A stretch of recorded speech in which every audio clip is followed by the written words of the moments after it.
নমস্কার সবাইকে। ঐক্যমের এই আয়োজনে আপনাদের সকলকে জানাই আন্তরিক শুভেচ্ছা। আজ আমরা স্মরণ করছি এমন এক বিশ্বকবিকে যার চিন্তা, দর্শন এবং সৃষ্টিশীলতা আজও সমানভাবে প্রাসঙ্গিক, কবিগুরু রবীন্দ্রনাথ ঠাকুর। চলুন একটা প্রশ্ন দিয়ে শুরু করা যাক। আমরা যারা হাজার হাজার মাইল দূরে এই প্রবাসে বসবাস করছি, আমরা কি সত্যিই আমাদের শিকড়ের সাথে যুক্ত থাকতে পারছি? আমাদের ভাষা, আমাদের সংস্কৃতি, আমাদের মূল্যবোধ এই ব্যস্ত জীবনের মধ্যে আমরা কতটা ধরে রাখতে পারছি? আজকের এই বহুজাতিক, বহু সাংস্কৃতিক সমাজে আমরা গর্বের সঙ্গে নিজেদের পরিচয় বহন করি, কিন্তু সেই সঙ্গে একটা দায়িত্বও থাকে, নিজের সংস্কৃতিকে বাঁচিয়ে রাখা, পরবর্তী প্রজন্মের কাছে তা পৌঁছে দেওয়া। এই প্রেক্ষাপটে আমরা ফিরে যাই সেই মানুষটির কাছে যিনি শুধু ভারতের কবি নন, সমগ্র বিশ্বের কবি, কবিগুরু রবীন্দ্রনাথ ঠাকুর। তিনি তার কবিতায় যে স্বপ্ন দেখিয়েছিলেন, চিত্ত যেথা ভয় শূন্য, উচ্চ যেথা শির, জ্ঞান যেথা মুক্ত, এই লাইনগুলো আজ শুধু একটি দেশের জন্য নয়, বরং বৈচিত্র্যময় সমাজের জন্যও সমানভাবে প্রাসঙ্গিক। তিনি এমন এক পৃথিবীর কথা বলেছিলেন যেখানে মানুষ ভয়মুক্ত হয়ে নিজের পরিচয় নিয়ে দাঁড়াতে পারে, যেখানে জ্ঞান ও সংস্কৃতি সবার জন্য উন্মুক্ত, এবং যেখানে সংকীর্ণতার দেওয়াল আমাদের আলাদা করে না, বরং বৈচিত্র্যের সাথে আমাদের বেঁধে রাখে। আজ আমরা এখানে প্রবাসে বসে যখন আমাদের সন্তানদের বাংলা শেখাই, গান শেখাই, সংস্কৃতির সাথে যুক্ত রাখার চেষ্টা করি, তখন আসলে আমরা রবীন্দ্রনাথের সেই স্বপ্নকেই বাস্তবায়িত করার চেষ্টা করছি। তিনি আমাদের শিখিয়েছিলেন মানুষের প্রতি বিশ্বাস হারানোটাই সবচেয়ে বড় পাপ। এই বিশ্বাসই আমাদের একসাথে রাখে, এই বিশ্বাসই আমাদের শক্তি দেয়। তাই আজ এই রবীন্দ্র জয়ন্তীর দিনে আমরা শুধু তাকে স্মরণ করি না, বরং তার দেখানো পথ, মানবতা, মুক্ত চিন্তা এবং সাংস্কৃতিক গর্ব আমাদের জীবনে ধারণ করার অঙ্গীকার করি। এই ভাবনা নিয়ে আজকের অনুষ্ঠান শুরু করি স্মৃতির পথে, পুরনো দিনের সুরে, যেখানে বন্ধুত্ব আর ভালোবাসা চিরন্তন। এই গান আমাদের ফিরিয়ে নিয়ে যায় সেই সহজ নিখাদ মুহূর্তগুলোর কাছে। সময় সীমানা পেরিয়ে এই অনুভূতি আজও সমানভাবে প্রাসঙ্গিক। এই আবহে আমাদের নিয়ে যাবে রেয়াজ মান্না, হারমোনিয়াম ও কণ্ঠে। নমস্কার, আমার নাম রিয়াংশ মান্না।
জীবনের ছোট ছোট গল্পে রবীন্দ্রনাথ তুলে ধরেছেন সমাজের গভীর সত্য। সহজ ভাষায় তিনি আমাদের চোখে আঙুল দিয়ে দেখিয়েছেন বাস্তবতা। মানুষের চরিত্র ও সময়ের প্রতিচ্ছবি এখানে স্পষ্ট হয়ে ওঠে। সেই ভাবনার ছোঁয়া নিয়ে আসছে অধীশ্বর সাঁতরা তার আবৃত্তিতে। নমস্কার, আমার নাম আদিশ্বর সান্ত্রা। আমি দেবতা সেট করব। অল্পেতে খুশি হবে, অল্পেতে খুশি হবে। দামোদর সেট কি মুরগির মোয়া চাই, চাই ভাজা ভেটকি। আনবে কটকি জুতো, মুটকিতে ঘি আনো জলপাইগুড়ি থেকে, এনো কইছি আনো। চাঁদনিতে পাওয়া যায় বোয়ালের পেটকি, চীনে বাজারের থেকে এনো তো করুন চা। কাঁকড়ার ডিম চাই, চাইছে গরম চা। না হয় খরচা হবে, মাথা হবে হেটকি। মনে রেখো বড় মাপে করা চাই আয়োজন, অলে বড় খাটো নয়, 3 মণ প্রয়োজন। খোঁজ নিয়ে জয়াতে জিলিপির রেট কি। নমস্কার। পরিচয়ের এই খেলায় নিজেকে আর অন্যকে চিনে নেওয়ার এক মধুর আহ্বান। এখানে রয়েছে কৌতূহল, আনন্দ আর এক চিরন্তন আকর্ষণ। এই গান আমাদের মনে করিয়ে দেয় মানুষের প্রতি সেই সহজ টান। এই অনুভূতির সুরে বাঁধবে সৌমিঠি পাল। কবি গুরুর স্মরণে আমি চিনি গো চিনি।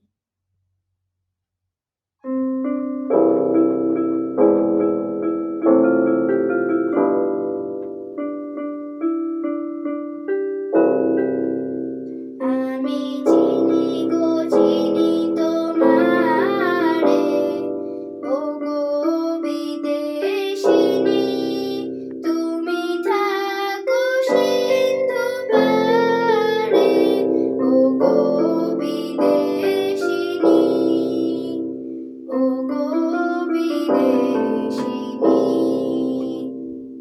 তোমায় দেখেছি শারদ প্রাতে, তোমায় দেখেছি মাধবী রাতে, তোমায় দেখেছি হৃদি মাঝারে, ও গো বিদেশিনী। আমি আকাশে পাতিয়া গান শুনেছি, শুনেছি তোমারই গান। আমি তোমায় সপেছি প্রাণ, ও গো বিদেশিনী। ভুবন ভ্রমিয়া শেষে আমি এসেছি নূতন দেশে। আমি অতিথি তোমারই দ্বারে, ও গো বিদেশিনী। আমি চিনি গো চিনি তোমারে, ও গো বিদেশিনী। প্রশ্নই জাগায় চিন্তা, আর চিন্তাই নিয়ে যায় আলোর পথে। এই প্রশ্ন আমাদের নিজেকেই নতুন করে ভাবতে শেখায়। এই গভীর ভাবনার প্রকাশ শোনাবেন সঞ্জতি দাশগুপ্ত। নমস্কার, আমার নাম সংযুতি দাশগুপ্ত। আজকে আমি কবি গুরু রবীন্দ্রনাথ ঠাকুরের প্রশ্ন কবিতাটি আবৃত্তি করব। মাগো আমায় ছুটিয়ে দিতে বল, সকাল থেকে পড়েছি যে মেলা। এখন আমি তোমার ঘরে বসে করব শুধু পড়া পড়া খেলা। তুমি বলছো দুপুর এখন সবে, না হয় জানো সত্যি হলো তাই। একদিনও কি দুপুর বেলা হলে বিকেল হলো মনে করতে নাই? আমি তো বেশ ভাবতে পারি মনে। বা সূর্য ডুবে গেছে মাঠের শেষে, বাগদি বুড়ি চুবড়ি ভরে নিয়ে শাক তুলেছে পুকুরের ধারে এসে, আধার হলো মাদার গাছের তলা, কালি হয়ে এলো দিঘির জল, হাটের থেকে সবাই এলো ফিরে, মাঠের থেকে এলো চাষির দল, মনে কর না উঠলো সাজের তারা, মনে কর না সন্ধে হলো যেন, দুপুর রাতের বেলা দুপুর যদি হয়, দুপুর বেলা রাত হবে না কেন? রবীন্দ্রসঙ্গীতের সৌজন্য শুধু কথায় নয়, তা সুরের মধ্যেও সমানভাবে জীবন্ত। এই সুর আমাদের মনে করিয়ে দেয় ঐক্য, শান্তি আর মানবতার কথা। এই সৃষ্টির ভিন্ন উপস্থাপনা আমাদের নতুন অনুভূতির সঙ্গে পরিচয় করিয়ে দেয়। আজ পিয়ানোর কোমল সুরে সেই মঙ্গলময় আবহ আরও একবার ধ্বনিত হবে। এই পরিবেশনা নিয়ে আসছে আরব সরকার। নমস্কার, আমার নাম আরব সরকার। আজকে কবিগুরু জন্মদিনে আমি এখন আনন্দ লোকে মঙ্গলা লোকে গানটা বাজাবো।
মনের অন্তর্গত আনন্দ ও আবেগ আজ নৃত্যের ছন্দে প্রকাশ পাবে। এই সুরে রয়েছে ভক্তি, ভালোবাসা আর আত্মিক সংযোগ। শরীরের ভঙ্গিমায় ফুটে উঠবে মনের ভাষা। এই অনুভূতি নিয়ে আসছে আনিয়া রয়।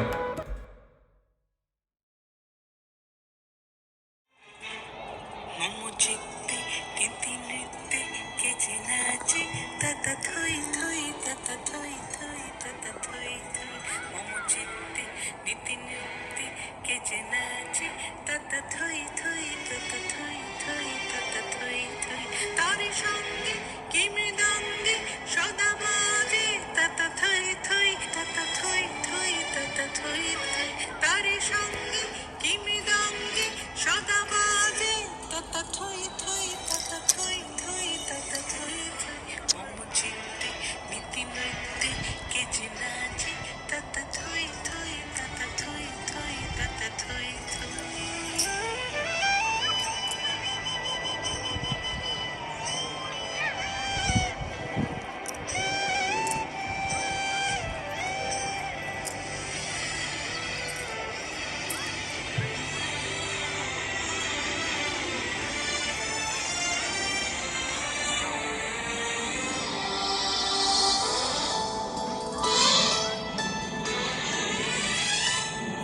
হাসি কান্না হীরা পান্না তোলে ভালে কাপে ছন্দে ভালো মন্দ তালে তালে হাসি কান্না হীরা পান্না তোলে ভালে কাপে ছন্দে ভালো মন্দ তালে তালে নাচে জন্ম নাচে মৃত্যু পাছে পাছে তাতা থই থই তাতা থই থই তাতা থই থই নাচে জন্ম নাচে মৃত্যু পাছে পাছে তাতা থই থই তাতা থই থই তাতা থই থই কি আনন্দ কি আনন্দ কি আনন্দ দিবারাত্রি নাচে মুক্তি নাচে বন্ধ কি আনন্দ কি আনন্দ কি আনন্দ দিবারাত্রি নাচে মুক্তি নাচে বন্ধ সেটা রঙ্গে ছুটি রঙ্গে পাছে পাছে তাতা থই থই তাতা থই থই তাতা থই থই মম চিত্তে নীতি নৃত্যে কে যে নাচে তাতা থই থই তাতা থই থই তাতা থই থই মম চিত্তে নীতি নৃত্যে কে যে নাচে তাতা থই থই তাতা থই থই তাতা থই বসন্তের হাওয়ায় জাগে নতুন প্রাণ, নতুন আশা। প্রকৃতির এই রূপান্তর মানুষের মনেও এনে দেয় নবজাগরণ।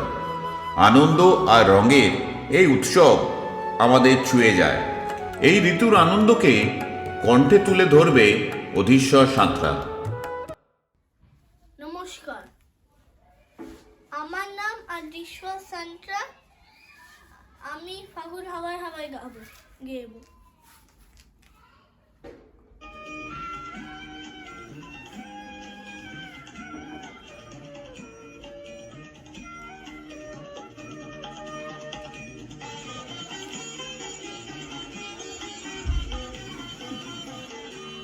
ফাগুন হাওয়ায় হাওয়ায় করেছি যে দান, তোমার হাওয়ায় হাওয়ায় করেছি যে দান। আমার আপন হারা প্রাণ, আমার বাঁধন চেরা প্রাণ, তোমার হাওয়ায় হাওয়ায় করেছি যে দান। ফাগুন হাওয়ায় হাওয়ায় করেছি যে দান।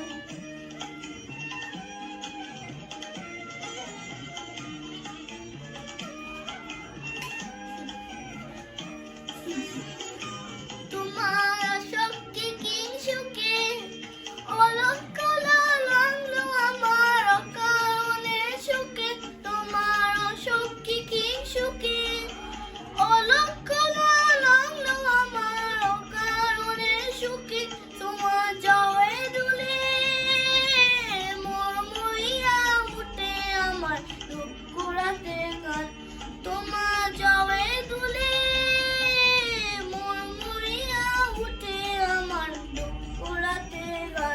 ফাগুন হাওয়ায় হাওয়ায় করেছি যে দান, তোমার হাওয়ায় হাওয়ায় করেছি যে দান।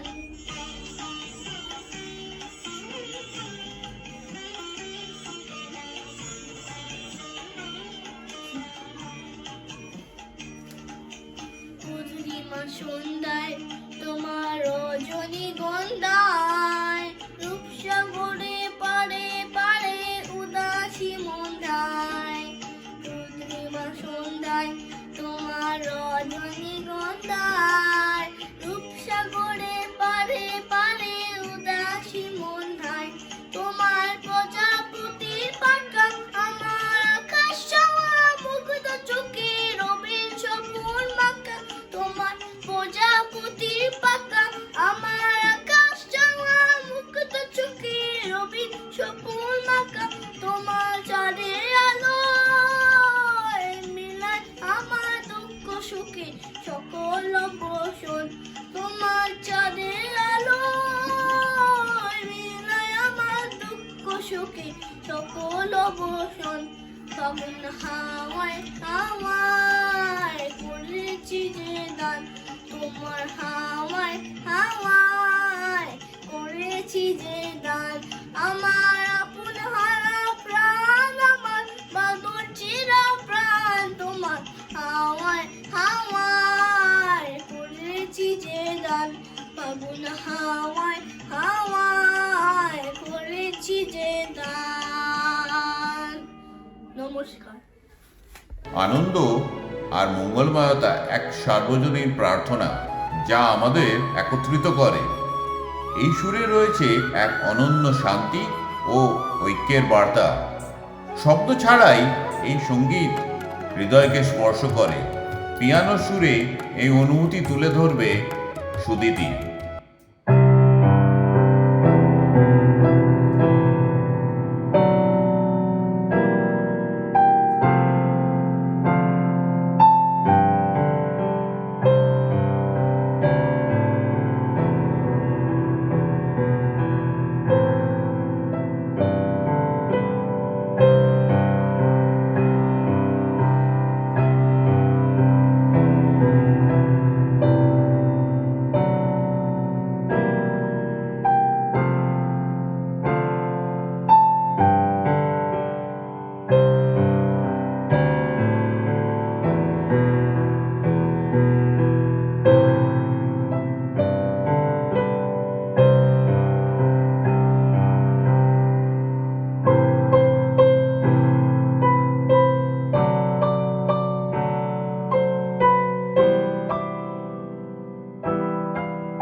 প্রজন্মের মিলনে সৃষ্টি হয় এক অনন্য সুরের বন্ধন।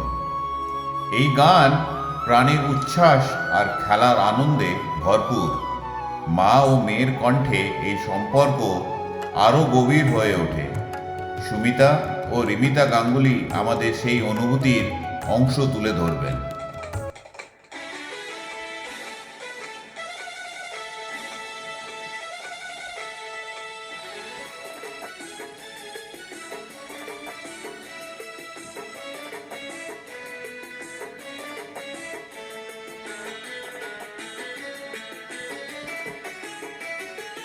হারে রে রে রে রে আমায় ছেড়ে দে রে দে রে, যেমন ছাড়া বনের পাখি মনের আনন্দে রে। হারে রে রে রে রে আমায় ছেড়ে দে রে দে রে, যেমন ছাড়া বনের পাখি মনের আনন্দে রে। হারে রে রে রে রে আমায় ছেড়ে দে রে দে রে।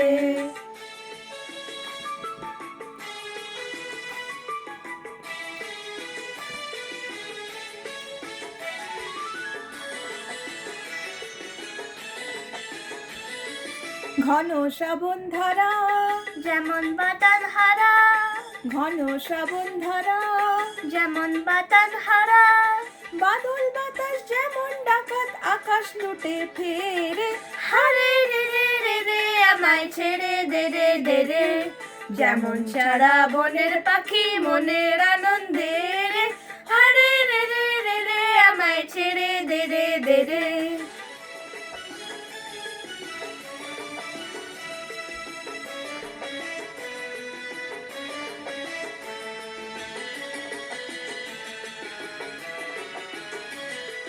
হারে রে রে রে রে আমায় রাখবে ধরে কেড়ে, দাবা নলেন নাচন যেমন সকল কানন ঘেরে। হারে রে রে রে রে আমায় রাখবে ধরে কেড়ে। বজ্র যেমন বেগে, ঘটছে ঝড়ের মেঘে, বজ্র যেমন বেগে, ঘটছে ঝড়ের মেঘে। অট্টহাস্যে সকল বিঘ্ন বাধার বক্ষ চেরে, হারে রে রে রে রে আমায় ছেড়ে দে রে দে রে।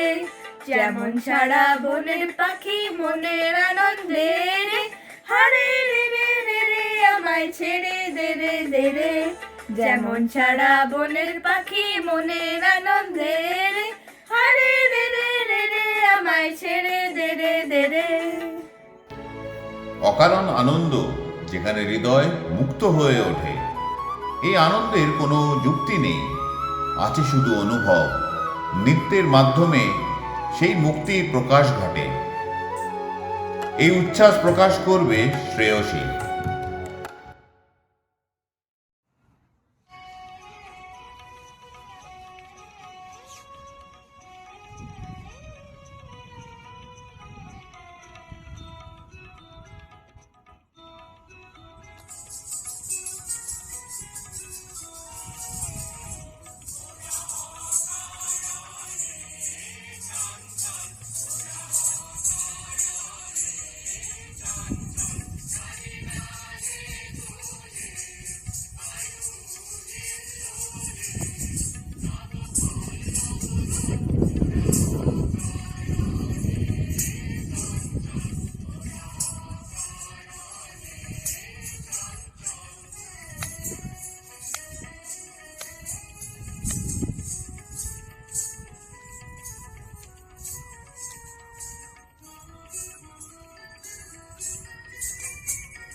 ভাবনার যে সুর তা কখনো শব্দ ছাড়াও কথা বলে। নিঃশব্দ এই আবেগ আরও গভীরভাবে হৃদয় ছুঁয়ে যায়। বেহালা তারে সেই অনুভূতি যেন জীবন্ত হয়ে ওঠে। এই সুর আমাদের শোনাবেন আয়নিকা।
মন অনেক সময় নিজের কথাই শোনে, নিয়ম, ধরা কিংবা যুক্তির বাইরে গিয়েও হৃদয় তার অনুভূতিকে আঁকড়ে ধরে। রবীন্দ্রনাথের এই সৃষ্টিতে সেই চিরন্তন আবেগই ধরা দেয়। এই সুন্দর গানটি পরিবেশন করবে ঝিলম।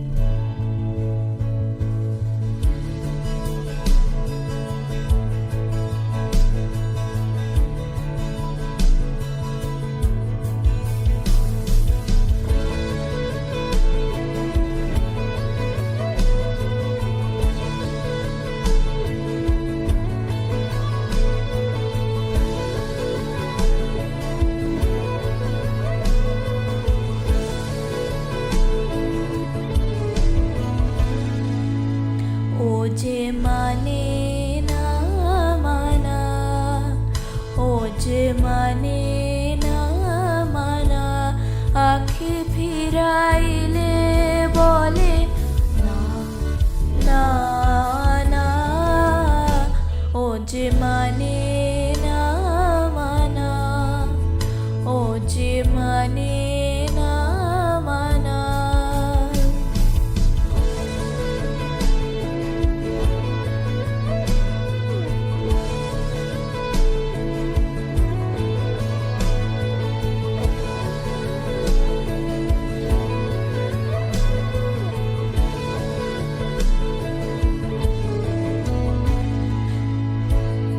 যত বলি নাই রাতি, মলিন হয়েছে বাতি।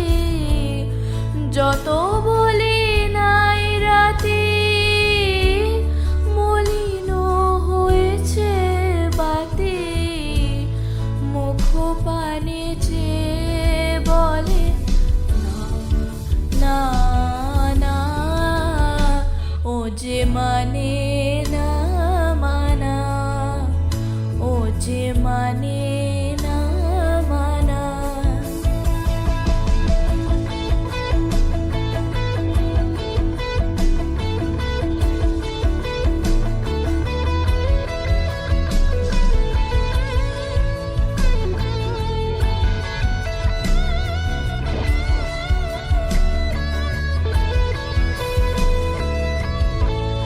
বিধুর বিকল হয়ে খেপা পবনে ফাগুন করিছে হাহা ফুলের বনে।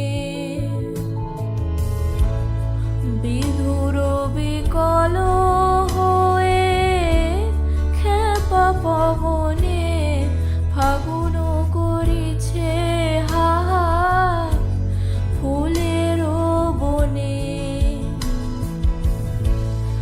আমি যত বলি তবে এবার যে যেতে হবে। আমি যত বলি তবে এবার যে যেতে হবে। দুয়ারে দাঁড়ায় বলে না না না। ও যে মানে না মানা, ও যে মানে না মানা, আখি ফিরাইলে বলে না না। ও যে মানে না মানা, ও যে মানে না মানা।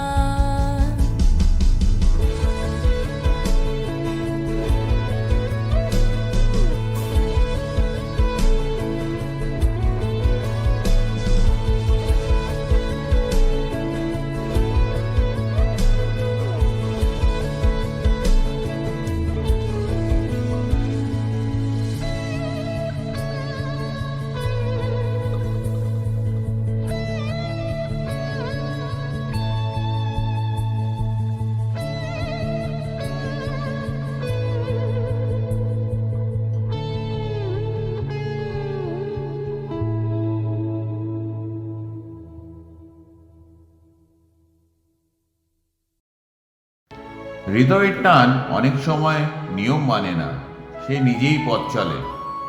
এই অদম্য অনুভূতি আমাদের জীবনের প্রতিচ্ছবি। ভালোবাসার এই সহজ অথচ গভীর রূপ আমাদের ছুঁয়ে যায়। এই চিরন্তন অনুভূতি নিয়ে গান শোনাবে শুভজ্যোতি। ও যে মানে না মানা, ও যে মানে না মানা, আখি ফিরাইলে বলে না না না, ও যে মানে না মানা। যত বলি নাই রাতে মলিন হয়েছে বাতি, যত বলি নাই রাতে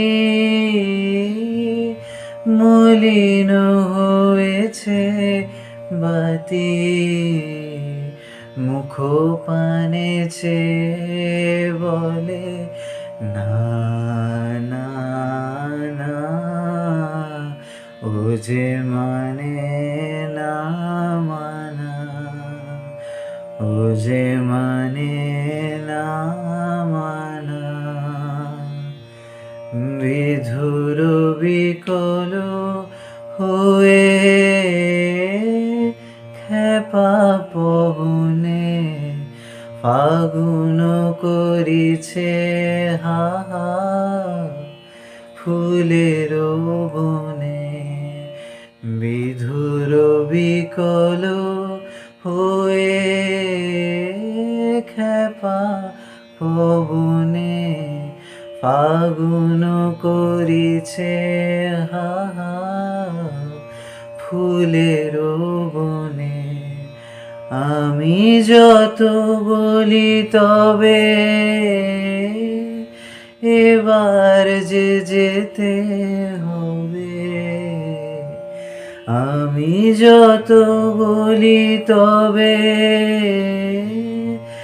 এবার যে যেতে হবে।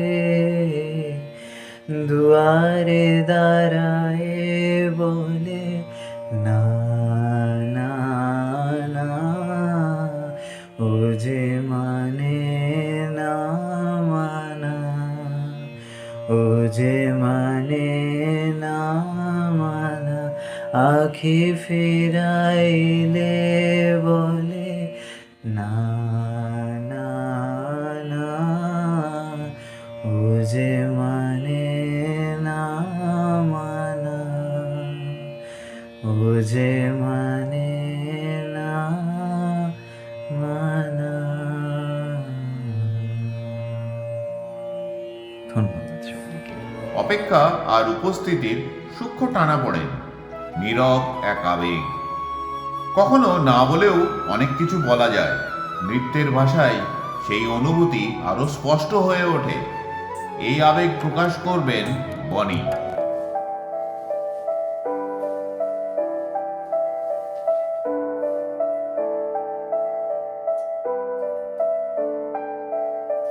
দাঁড়িয়ে আছো তুমি আমার গানের পারে,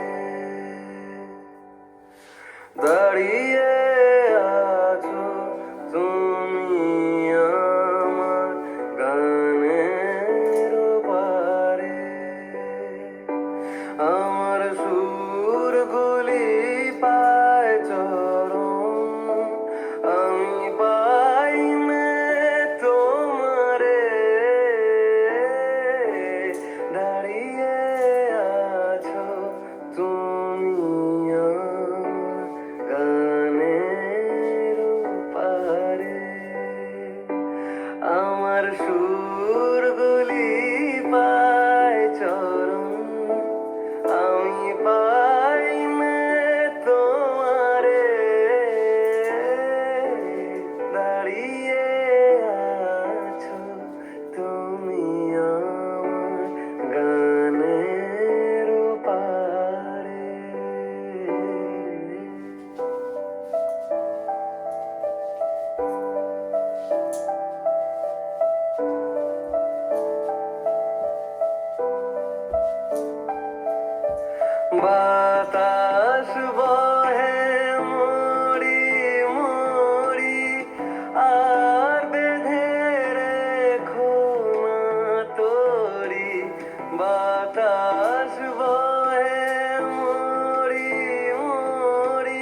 আমার সুরগুলি পায় চরণ, আমি পাই না তোমারে, দাঁড়িয়ে আছো তুমি আমার গানের পারে।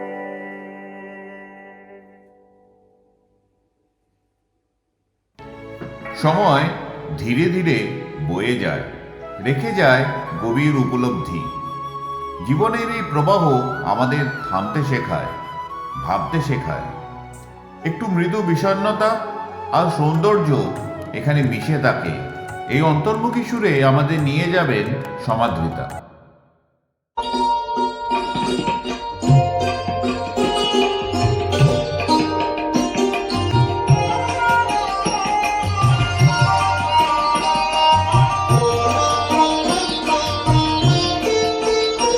আমার বেলা যে যায় সাজ বেলাতে তোমার সুরে সুরে সুর মেলাতে, আমার বেলা যে যায় সাজ বেলাতে তোমার সুরে সুরে সুর মেলাতে, আমার বেলা যে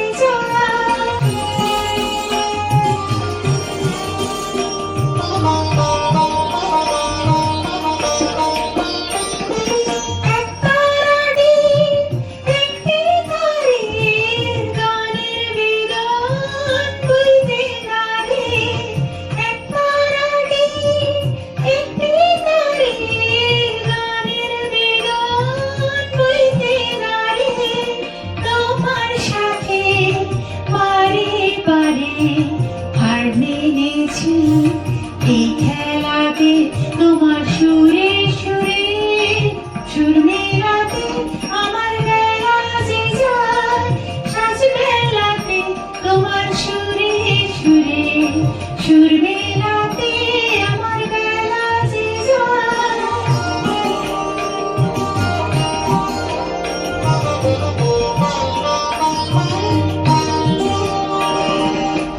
তার বাধা কাছের সুরে ওই বাঁশি যে বাজে দোলে, আমার তার বাধা কাছের সুরে ওই বাঁশি যে বাজে দোলে, কানের লীলার শিখে দাঁড়িয়ে যোগ দিতে সবাই পারে,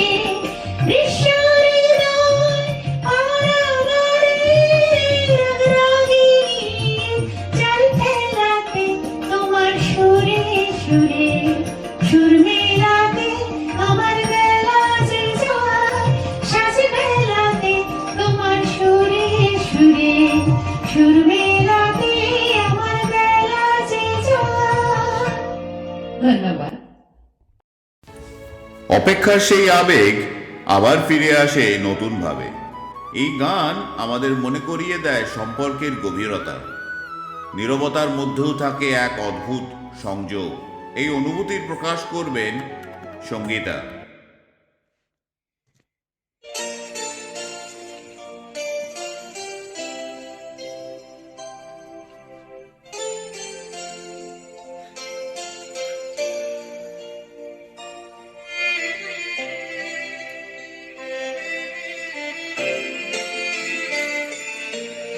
দাঁড়িয়ে আছো তুমি আমার গানের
আমার সুরগুলি পায় চরণ, আমি পাইনি তোমারে,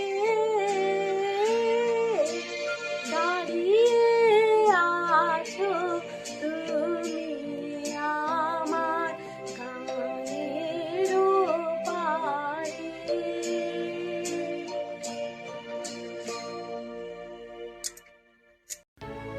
হৃদয়ের গভীরতম আকাঙ্ক্ষা যা সবকিছুর ঊর্ধ্বে, এই ইচ্ছা আমাদের জীবনের দিশা দেখায়। সুর ও কথার মেলবন্ধনে তারও স্পষ্ট হয়ে ওঠে। গিটার ও কণ্ঠে সেই অনুভূতি প্রকাশ করবেন শুভজ্যোতি।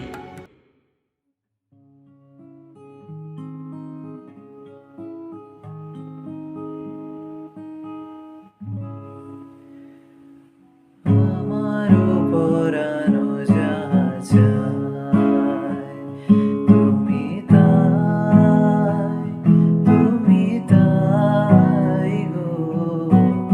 আমারও পরানো যা চায়, তোমা ছাড়া রে জগতে মোর কেহ নাই, কিছু নাই গো। আমারও পরানো যা চায়, তুমি সুখ যদি নাহি পাও, তুমি সুখ যদি নাহি পাও, যাও সুখের সন্ধানে যাও। তুমি সুখ যদি নাহি পাও, যাও সুখের সন্ধানে যাও। তোমারে পেয়েছি হৃদয় মাঝে, আরো কিছু নাই চাই গো। আমারও পরানো যা চায়, তুমি তাই গো। আমারও পরানো যা চায়।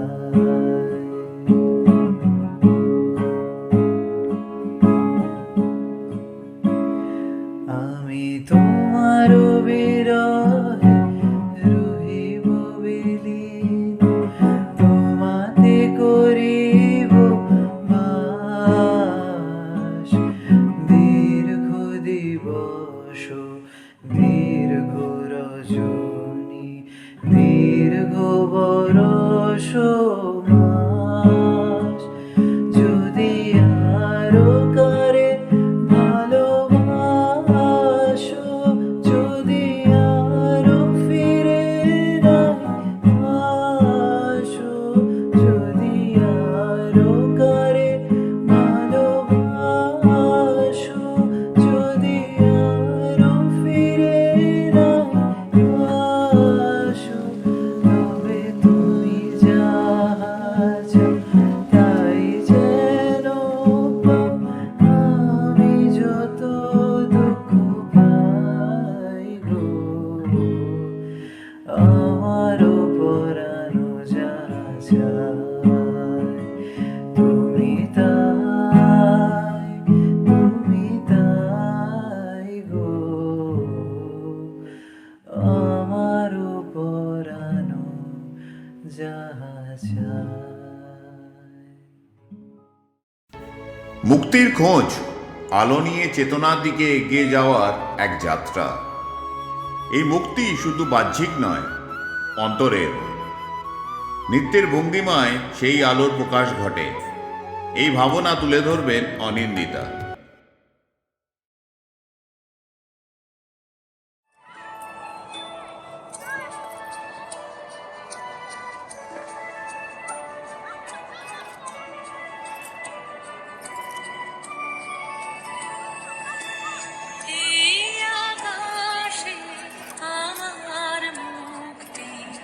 আলো আলো, এই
রবীন্দ্রনাথের শেষের কবিতা কিন্তু একটি উপন্যাস নয়, এ যেন অনুভূতি, প্রকৃতি আর ভালোবাসার এক কাব্যময় যাত্রা।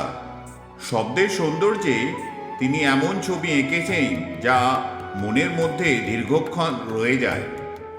সেই কাব্যময় আবহ থেকে কয়েকটি পংক্তি আবৃত্তি করবেন ঋত্বিক গাঙ্গুলি। পথ বেঁধে দিল বন্ধনহীন গ্রন্থি, আমরা দুজন চলতি হাওয়ার পন্থী। রঙিন নিবেশ ধুলার দুলাল, পরাণে ছড়ায় আবির গুলাল। ওড়না ওড়ায় বর্ষার মেঘে দিগঙ্গনার নৃত্য। হঠাৎ আলোর ঝলকানি লেগে ঝলমল করে চিত্ত, ঝলমল করে চিত্ত। নাই আমাদের কনক চাপার কুঞ্জ, বনবিথিকায় কীর্ণ বকুল পুঞ্জ।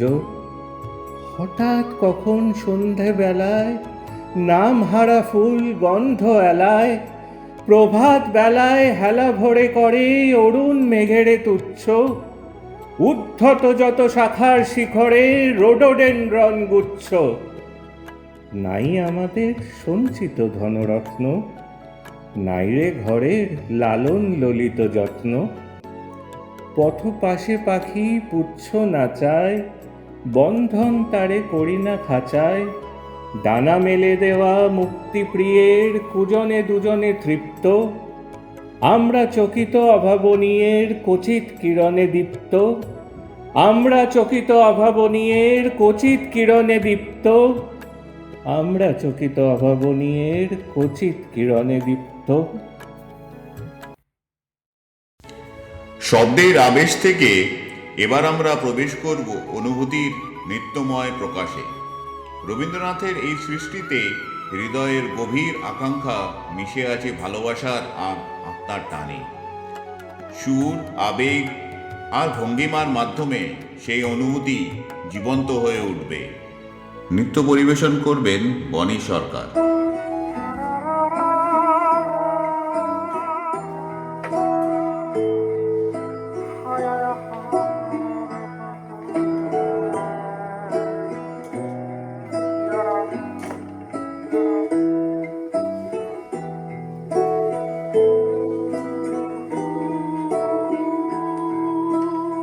আমারও পরানো যা চায়, তুমি তাই গো। আমারও পরানো যা চায়, তোমা ছাড়া রে জগতে মোর কেহ নাই, কিছু নাই গো। আমারও পরানো যা চায়।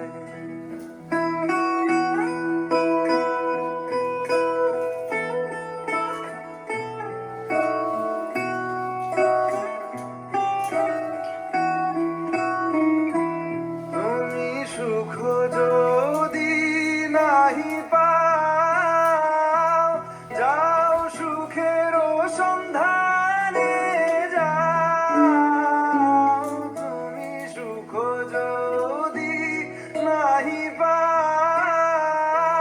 যাও সুখের সন্ধানে যাও। আমি তোমারে পেয়েছি হৃদয় মাঝে, আরো কিছু নাহি চাই গো। আমারও পরানো যা চায়, তুমি তাই গো। আমারও পরানো যা চায়।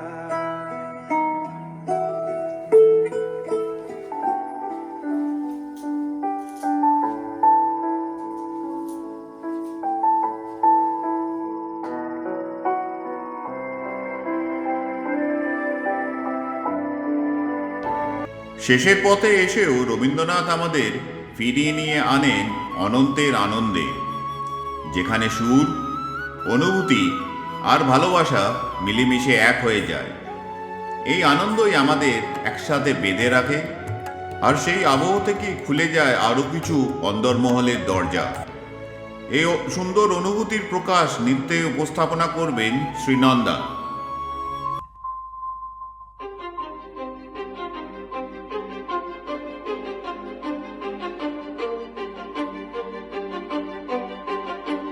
কিছু স্বপ্ন, কিছু মেঘলা, কিছু বইটই ধুলো লাগা, কিছু ইচ্ছে সারা দিচ্ছে এই বসন্ত রাত জাগা।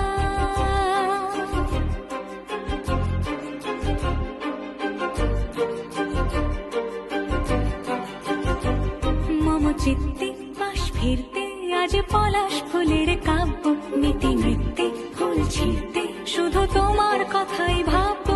আজ হাওয়া বেপরোয়া দিল সন্ধে পাখির ঝাঁক, এই বিকেল আর বেল ফুল হৃদ মাঝারে থাক। নীল দিগন্তে ওই ফুলের আগুন লাগলো লাগলো, নীল দিগন্তে বসন্তে সৌরভের শিখা জাগলো, বসন্তে নীল দিগন্তে।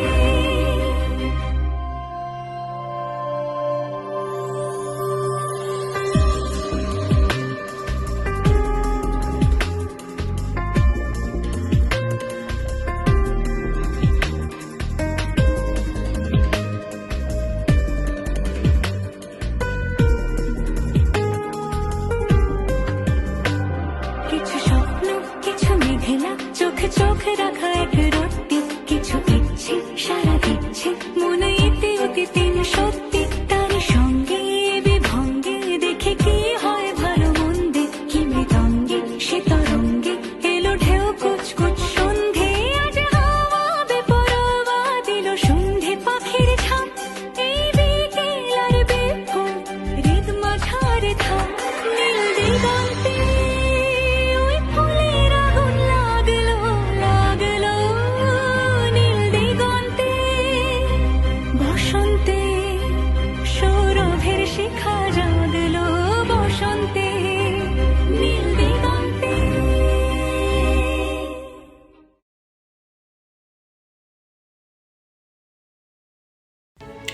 রবীন্দ্রনাথকে যতই জানি ততই যেন নতুন এক জগতের দরজা খুলে যায়। ঠাকুরবাড়ির অন্দরমহল নিয়ে আমাদের কৌতূহলের শেষ নেই। সেই অন্দরমহলের কিছু টুকরো ঘটনা, কিছু না বলা অনুভূতি আর স্মৃতির আবেশ নিয়ে সাজানো হয়েছে আজকের গীতি আলেখ্য আনন্দধারা। কথা, সুর ও আবেগের এই বিশেষ পরিবেশনা উপস্থাপনা করবেন অন্তিমা, অভিষেক, পৌলমী এবং পৌশালী। নমস্কার, শুরু করছি আজকের গীতি আলেখ্য। আজকে আমাদের গীতি আলেখ্যর আলোচনার বিষয়বস্তু ঠাকুরবাড়ির অন্দরমহল। জীবন কখনো থেমে থাকে না। কাদম্বিনী যখন চলে গেলেন, ফুলতলির ভবতারিণী তখন নাবালিকা। তাকে স্বর্ণ মৃণালিনী হবার আশীর্বাদ করেছিলেন দ্বিজেন্দ্রনাথ। তারপর ভবতারিণী একদিন হারিয়ে গেলেন মৃণালিনীর মধ্যে। যদিও এই পরিবর্তন কোনো আলোড়না আলোনা বহির্জগতে বা প্রগতিশীলদের মনে, তবু মৃণালিনীকে সামান্য বলতে পারা যায় না। মাত্র 10 বছর বয়সে এক হাত ঘোমটা টেনে যে ভবতারিণী ঠাকুর বাড়িতে ঢুকেছিলেন, সেদিন তিনি বুঝতেও পারেননি কোন বাড়িতে তার বিয়ে হচ্ছে, কাকে পেলেন তিনি স্বামী হিসেবে। রবীন্দ্রনাথ ঠাকুর বলতেন, আমার বিয়ের কোনো গল্প নেই। যদিও তোড়জোড় শুরু হয়েছিল বেশ বড় মাপে। দাসী পাঠিয়ে মেয়ে পছন্দ করা পুরনো ব্যাপার, তাই এবার কমিটি তৈরি হলো। জ্ঞানদানন্দিনী, কাদম্বিনী, যতীন্দ্রনাথ ও রবীন্দ্রনাথকে নিয়ে। তারা সদল বলে মেয়ে খুঁজতে গেলেন যশোরে। সেখান থেকেই ঠাকুরবাড়ির অধিকাংশ বউ এসেছিলেন।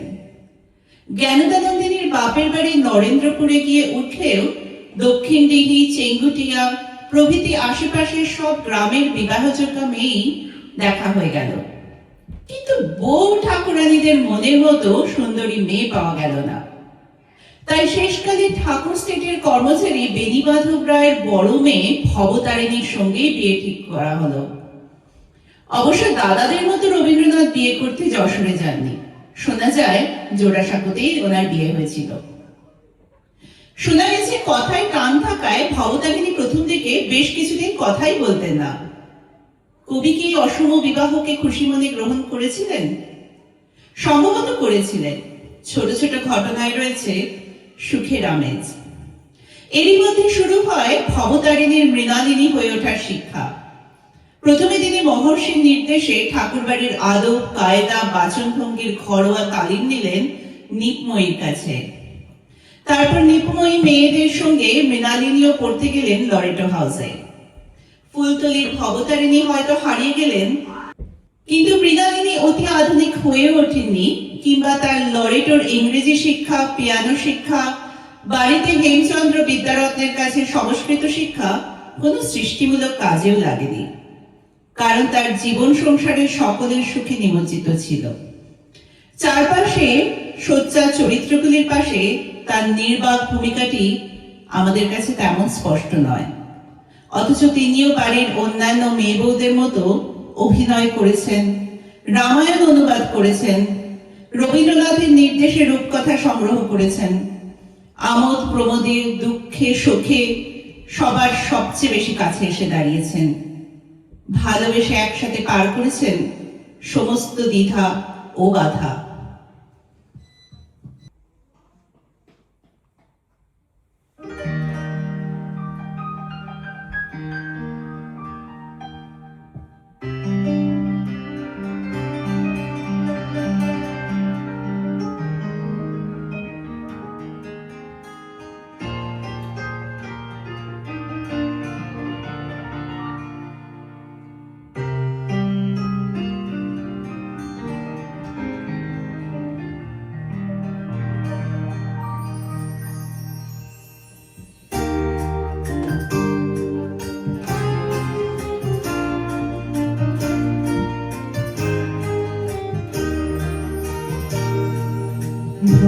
ভালোবাসি ভালোবাসি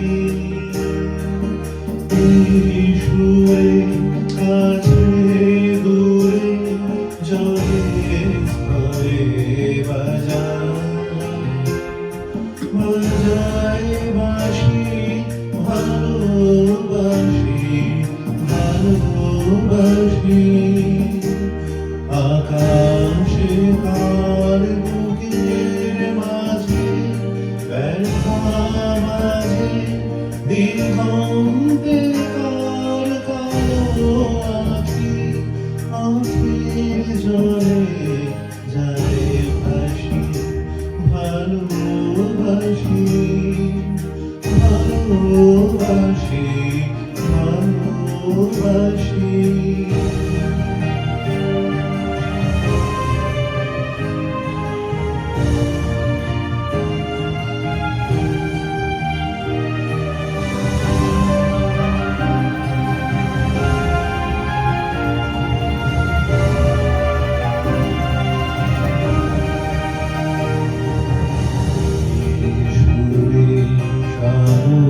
খুলে বাঁধন খুলে অতল রোদন ওঠে দূরে সেই সুরে সাগর খুলে বাঁধন খুলে অতল রোদন ওঠে দূরে সেই সুরে মানে মনে জনের বাড়ি দিনের কারণ হাসি ভালোবাসি ভালোবাসি ভালোবাসি ভালোবাসি সুরে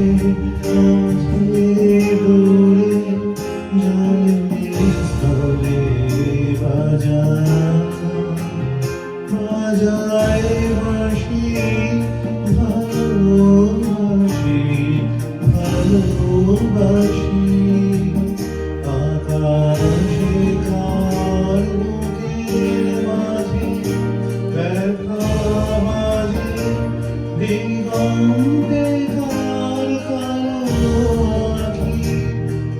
নির্জনে যায় হাসি, ভালোবাসি, ভালোবাসি, ভালোবাসি।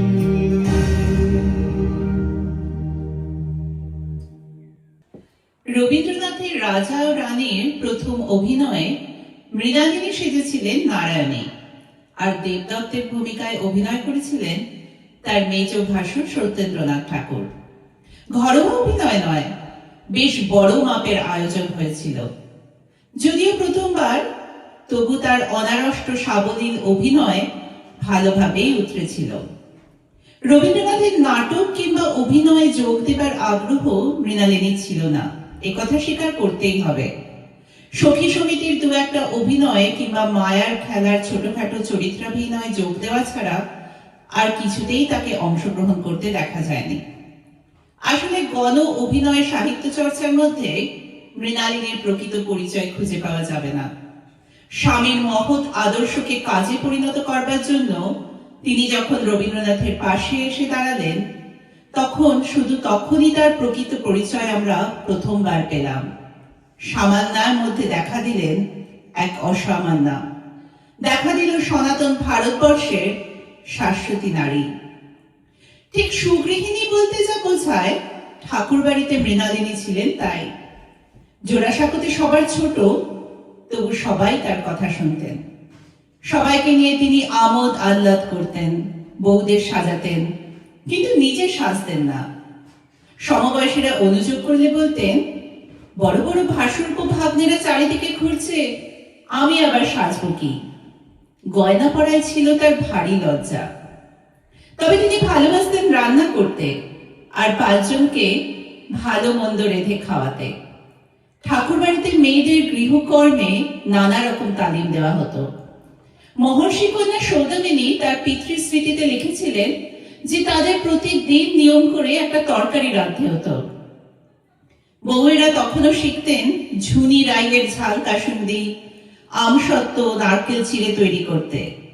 মৃণালিনী দেবীও নানা রকম মিষ্টি তৈরি করতে পারতেন। দইয়ের মালপো, মানকুচুর জিলিপি, পাকা আমের মিঠাই, চিড়ের পুলি যারা একবার খেয়েছেন তারা নাকি আর কোনো দিনও ভোলেননি। স্ত্রীর রন্ধন নৈপুণ্যে কবিও উৎসাহী হয়ে মাঝে মাঝে নানা রকম উদ্ভট রান্নার এক্সপেরিমেন্ট করতেন। শেষে হাল ধরে সামাল দিতে হতো মৃণালিনী দেবীকে। শেষে তাকে রাগাবার জন্য নাকি কবি বলতেন, দেখলে তোমাদের কাজ তোমাদেরই কেমন শিখিয়ে দিল।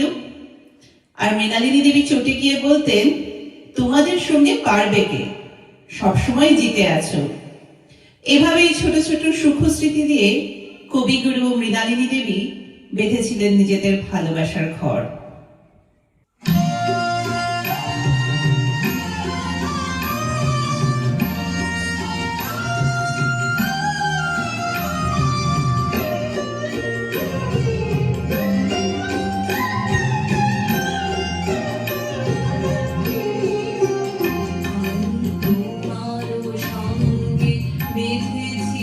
আমারও প্রাণ সুরের বাঁধনে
খানি ফাল্গুনের আলোতে বসাইয়ানি অরূপ মূর্তি খানি বাঁশরি বাজাই ললিত বসন্তে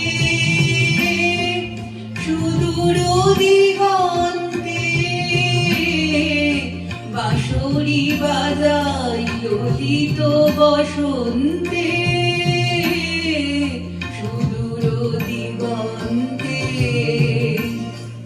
সোনার আভায় কাঁপে তব উত্তরী সোনার আভায় কাঁপে তব উত্তরী গানের গানের শিউন মাধরে তুমি জানো না আমি তোমারে পেয়েছি অজানা সাধনে আমি তোমারও সঙ্গে বেঁধেছি আমারও প্রাণ সুরেরও বাঁধনে।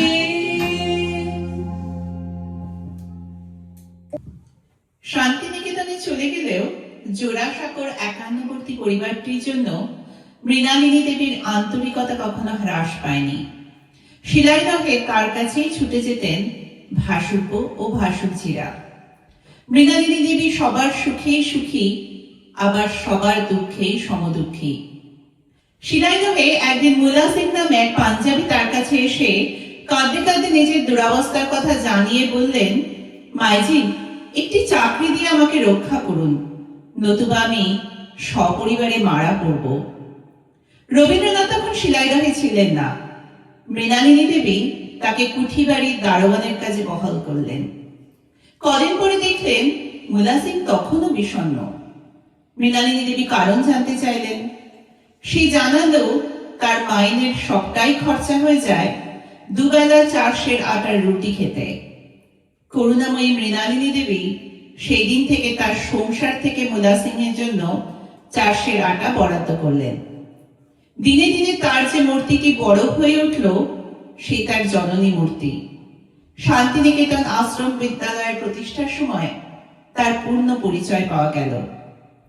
উনি হয়ে উঠলেন অন্নপূর্ণা।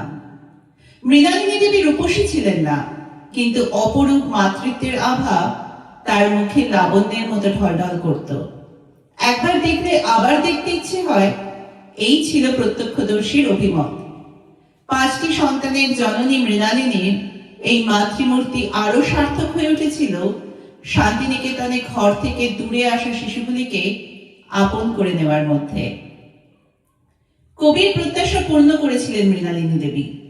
জীবনের সর্বক্ষেত্রে, এমনকি শান্তিনিকেতনে বিদ্যালয় প্রতিষ্ঠার বাসনা নিয়ে রবীন্দ্রনাথ সেখানে গেলে মৃণালিনী দেবীও তার পাশে এসে দাঁড়িয়েছিলেন। এই ধরনের কাণ্ডজ্ঞানহীনতায় আত্মীয় স্বজনের উপদেশ, উপহাস, বিরুদ্ধতা, বিদ্রুপ সবই সহ্য করতে হয়েছিল। তার মধ্যে 3টি মেয়ে, অথচ কবি তার যথা সর্বস্ব ঢেলে দিচ্ছেন আশ্রম বিদ্যালয়। লোকে বলবে নাই বা কেন? মৃণালিনী দেবীর মনেও এই ভাবনা ছিল। তবু তিনি স্বামীকে সব কাজে হাসি মুখে সাহায্য করেছেন।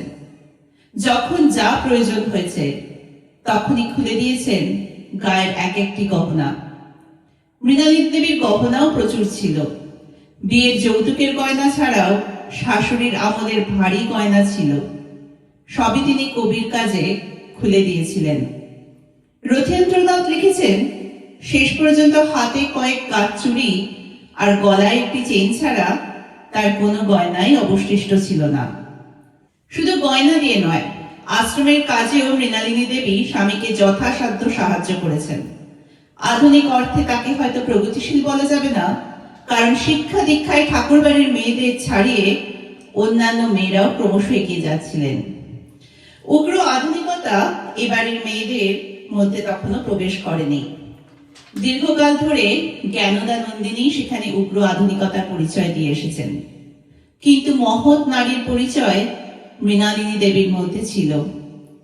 চারিত্র পূজা গ্রন্থ লিখবার সময় রবীন্দ্রনাথ ঠাকুর এক জায়গায় লিখেছেন, মহাপুরুষের ইতিহাস বাহিরের নানা কার্যে ও জীবন বৃত্তান্তে স্থায়ী হয়, আর মহৎ নারীর ইতিহাস তাহার স্বামীর কার্যে রচিত হইয়া থাকে, এবং সে লেখায় তাহার নামোল্লেখ থাকে না।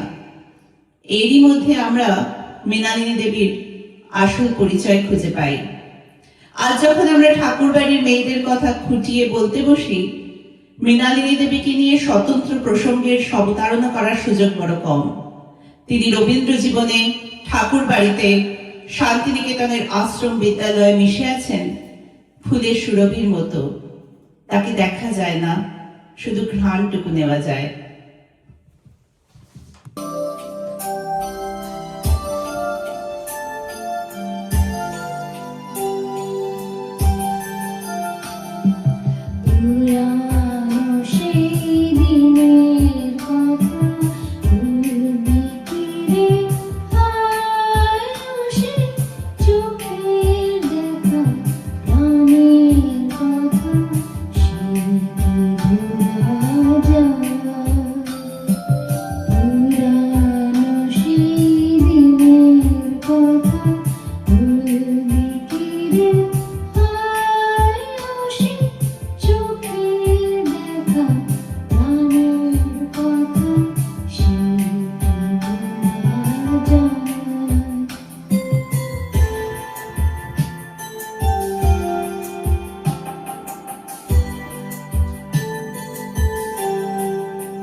কবিগুরুকে শ্রদ্ধাঞ্জলি জানিয়ে আজকের অনুষ্ঠান আমরা এখানেই শেষ করছি। আশা করি আপনাদের অনুষ্ঠানটি ভালো লেগেছে। ভালো থাকবেন।